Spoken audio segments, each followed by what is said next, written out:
आप कभी उसे नज़रअंदाज मत करो जो आपकी परवाह करता है, वरना बाद में सोचोगे कि पत्थर इकट्ठे करते करते हमने एक अनमोल हीरा खो दिया। हाय, मैं हूँ Surajram Rajput, DAV inter college Alipur Kheda से आपके लिए लेकर उपस्थित हैं कक्षा 10 गणित अध्याय नंबर 4।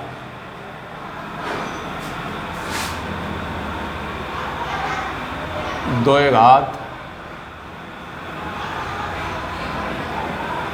समीकरण।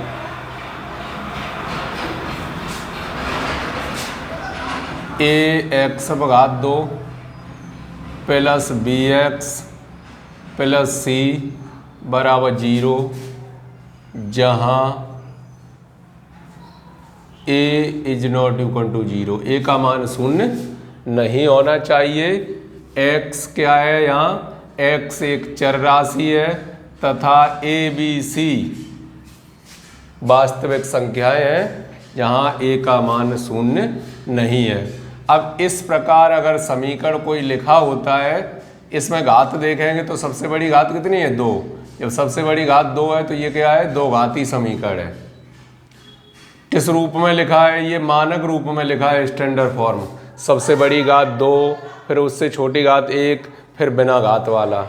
इस प्रकार के जब आपको समीकरण या गुणनखंड काटने के लिए दिए जाते हैं तो आप कैसे इनका मान निकालते हैं।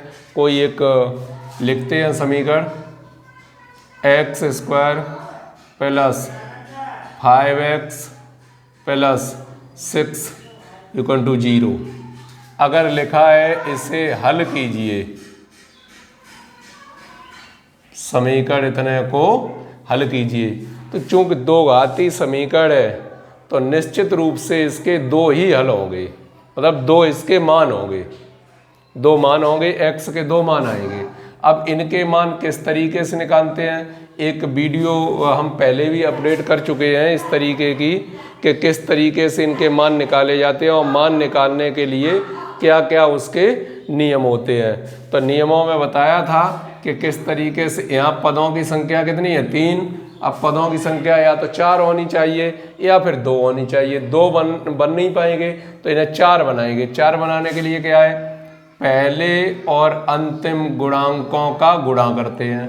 यदि अंतिम चिन्ह प्लस है तो बीच वाली संख्या जोड़ने पर आनी चाहिए। तो पहले का अंतिम का गुणा हो गया 6, गुणनफल हो गया 6, जोड़ने पर आने चाहिए 5। 5 से नीचे के पहाड़े पड़ेंगे। 6 किस में आता है, 3 दूनी 6, 3 और 2 हो गए। तो x भाग 2 प्लस 3 प्लस 2x प्लस 6 बराबर 0। x² plus 3x plus 2x plus 6 बराबर 0। x common, x plus 3 plus के 2 common, x plus 3 equal to 0। x plus 3 दोनों में कॉमन है, यहाँ से क्या बचा, x प्लस 2 बराबर 0। ये दोनों अलग अलग शून्य के बराबर, तो जब x प्लस 3 बराबर 0 तब x का मान निकालेंगे तो कितना आएगा, -3।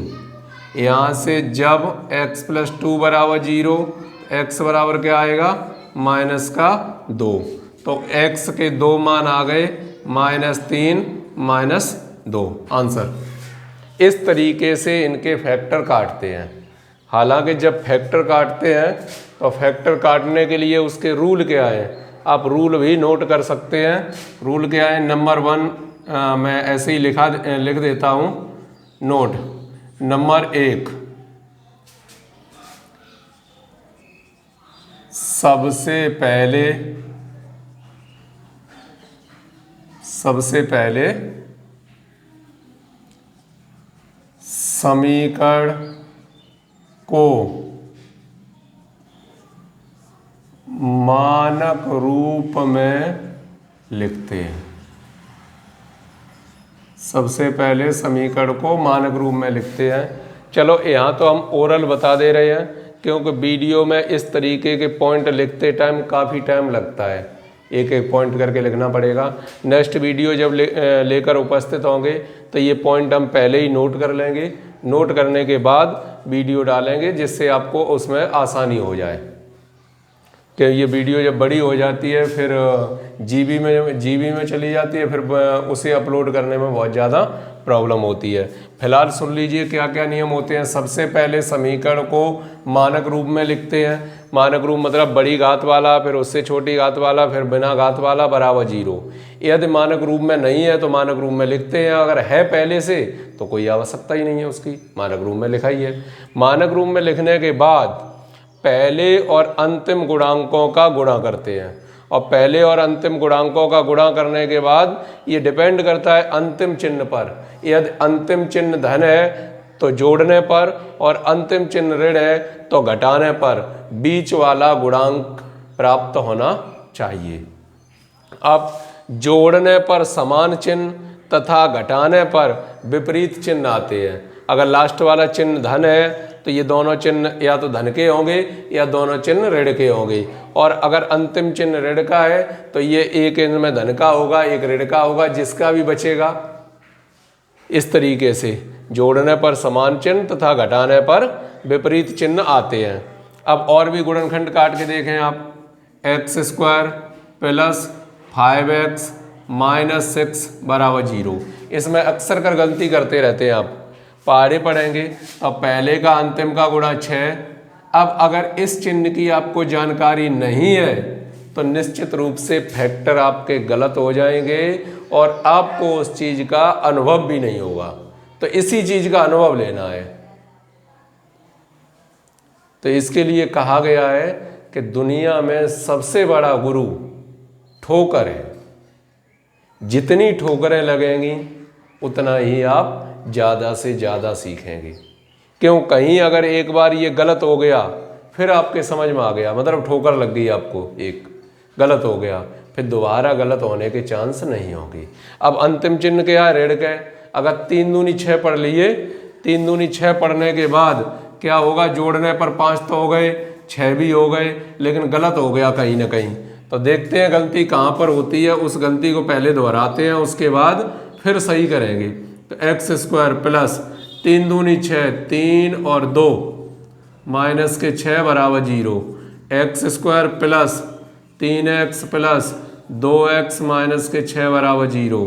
x common, x plus 3 plus के 2 कॉमन, x माइनस 3। अब एक में तो क्या आया? x प्लस 3, एक में क्या आया? x minus 3। निश्चित रूप से कहीं ना कहीं गलत हो गया। एक में प्लस है, एक में माइनस है, क्यों? आप कॉमन निकाल नहीं सकते। और वो गलती कहाँ हुई? यहाँ 3 और 2 5 लिखा ही है यहाँ, तो इसका मतलब स्टार्टिंग में ही उसकी गलती कहीं ना कहीं हो गई है। अब हम कॉमन इन्हें निकाल के इनका मान ज्ञात नहीं कर सकते। इसके लिए सही तरीका क्या है? लास्ट वाला चिन्ह देखा आपने किसका है? माइनस का है। जब माइनस का है तो ये घटाने पर आना चाहिए, यानी x² प्लस 5x माइनस के 6 बराबर 0, घटाने पर आना चाहिए 5। अब पहाड़े पढ़ते हैं आप, 3 दूनी 6 और 3 में से 2 घटाएंगे तो कैसे बचेंगे? 5 नहीं बचेंगे। तो इसका मतलब 5 से ऊपर जाना पड़ेगा। 5 से ऊपर 6 का पहाड़ा पढ़ के देखा, 6 एकम 6 और 6 में से 1 घटाया तो कितने बचे? 5। अब हो गया क्लियर। तो x² plus 6 minus 1x minus के 6 बराबर 0। x² प्लस 6x माइनस के 1x माइनस के 6 बराबर 0। x common, x plus 6 minus का 1 कॉमन, x प्लस 6 बराबर 0। x प्लस 6 दोनों में कॉमन, क्या बचा? x माइनस 1 बराबर 0। अलग अलग 0 के बराबर, जब x प्लस 6 बराबर 0 तब x बराबर माइनस का 6। एक इससे x माइनस 1 बराबर 0, x बराबर 1। ये 2 मान आपको प्राप्त हो गए। इस तरीके से आप गुणनखंड काटेंगे।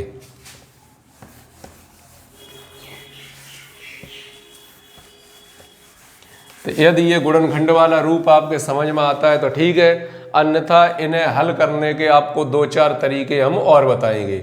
जो तरीका आपको पसंद हो उससे आप इसे सॉल्व कर सकते हैं। कि जैसे फिर से यही लिखते हैं, x² प्लस 8x प्लस 16 बराबर 0। आगे गुणांक कुछ नहीं है तो क्या होगा, 1 होगा। पहले का अंतिम का गुणा कितना हो गया, 16। अंतिम चिन्ह है धन का, तो ये संख्या आनी चाहिए जोड़ने पर। जोड़ने पर जैसे ही देखा जोड़ने पर आने चाहिए। 8 से नीचे के पहाड़े पढ़ो, 16 किस में आता है, तो 8 7 वाले में आएगा नहीं, 6 वाले में भी 16 नहीं आएगा, 5 वाले में नहीं आएगा, 4 वाले में आएगा। 4 चौक 16 और 4 कितने हो गए, 8 हो गए, तो वही उसके फैक्टर हो गए। x² plus 4 plus 4 x plus 16 बराबर 0।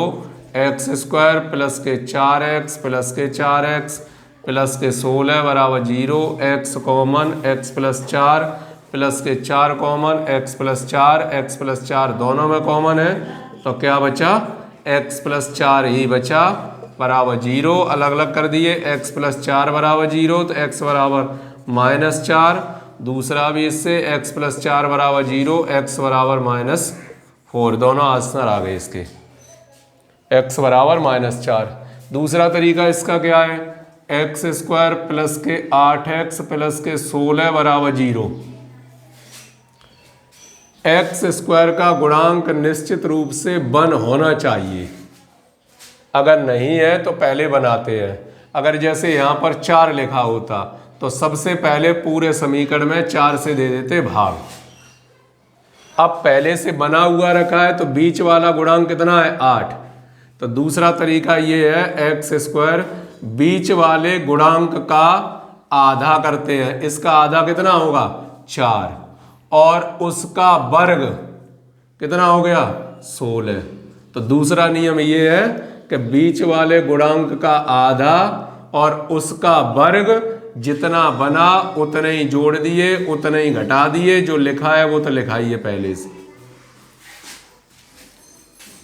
तो यहां से यहां तक ये बन गया x प्लस 4 का होल स्क्वायर बराबर में 0। x प्लस 4 बराबर 0, x बराबर -4। तो इसके दो मान निकले, -4 और -4। दूसरा तरीका ये आया। इस तरीके से भी इसकी वैल्यू निकाली जा सकती है। तीसरा तरीका इसका क्या है, दो घात समीकरण का यूज करने के लिए ax² plus bx plus c बराबर 0 से तुलना करते हैं। तुलना करने पर तुलना की तो x² की जगह तो x² रखा है, x² की जगह x² रखा है, और a की जगह यहाँ क्या रखा है, 1। तो इसका मतलब a बराबर 1। ऐसे ही यहाँ लिखा है 8x, यहाँ लिखा है bx। x तो x की जगह लिखा है, b की जगह क्या लिखा है, 8, तो b बराबर 8। और c की जगह क्या लिखा है, c बराबर 16। a b c तीनों मान प्राप्त कर लिए। जब तीनों मान प्राप्त कर लिए उसके बाद क्या है, श्रीधराचार्य सूत्र से, श्रीधराचार्य सूत्र से x बराबर -b plus minus √b² -4ac upon 2a। x बराबर माइनस b का मान कितना, 8, प्लस माइनस √b², 8 का वर्ग, -4, a का मान 1, c का मान 16, 2a का मान 1। x बराबर -8 प्लस माइनस √8 का वर्ग कितना हो गया, 64। 64, यहाँ भी 16 चौक 64 बटे में 2। x बराबर -8 प्लस माइनस, ये तो 0 ही हो गई, 64 माइनस 64 बटे में 2।